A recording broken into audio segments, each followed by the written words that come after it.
Assalamualaikum warahmatullahi wabarakatuh. Dan selamat sore. Perkenalkan, nama saya Anissa Rahman Abde, dengan NPM 2011. Dan saya membawa penjelasan dengan NPM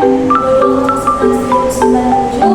Jadi di sini kami ingin membongkar video dan menjelaskan beberapa komponen-komponen yang ada di dalam video tersebut. Sebelum menjelaskan, video adalah perangkat hardware yang berfungsi sebagai proses data, terutama di dalam sebuah komputer.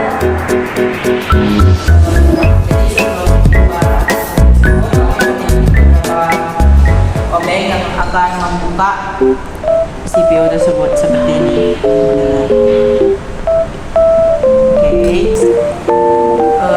Pertama, ini ada casing dari CPU tersebut. Casing ini biasanya terbuat dari plastik. Beberapa casing juga terbuat dari besi atau stainless steel dan sebagainya. Casing ini berguna untuk melindungi beberapa komponen yang terdapat dalam CPU agar lebih terlindung dari debu, panas atau hal-hal yang lain yang dikhawatirkan dalam mengganggu kinerja CPU itu sendiri. Kita buka, dan saat kita buka ini dalamnya bisa dilihat. Yang pertama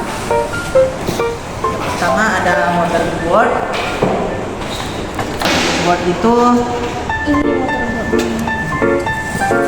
motherboard itu berfungsi sebuah tempat berbagai komponen elektronik serta komponen lainnya dipasang dan tentunya bisa terhubung satu dengan yang lain.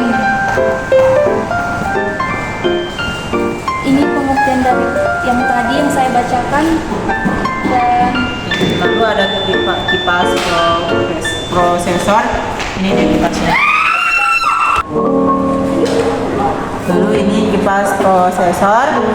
Ini bisa dilihat kipas prosesor ini seperti ini. Kipas prosesor berfungsi sebagai pendingin dan menjaga agar suhu prosesor tetap dingin dan stabil.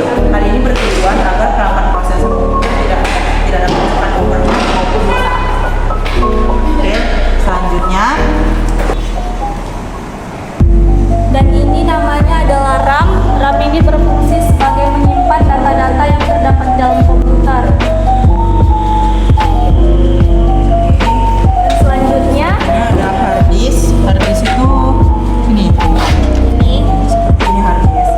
Hard disk ini berfungsi untuk menyimpan berbagai data dan berbagai sistem operasi dari suatu perangkat komputer itu sendiri. Hard disk biasanya menggunakan perhitungan byte. Semakin besar kapasitas hard disk, maka semakin banyak pula data dan konvensional yang dapat disimpan. Inilah dia. Ini sangat penting di dalam komputer, dalam CPU tersebut ya. Jika tidak ada ini, maka segala sistem itu tidak dapat bekerja dengan baik. Oke. Lalu ada soundcard ini yang ini warna merah ini. Nah, di sini semua scan dan sistem yang bakal bisa diproses oleh komputer.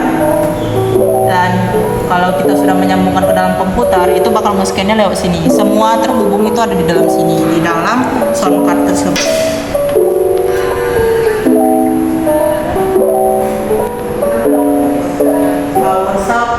Power supply itu ini ya, sama seperti penjelasan yang di awal tadi. Ini sebagai sumber arus listrik. Jadi supaya kipasnya bisa berjalan itu, ini dengan ini kita bisa menggunakannya ya.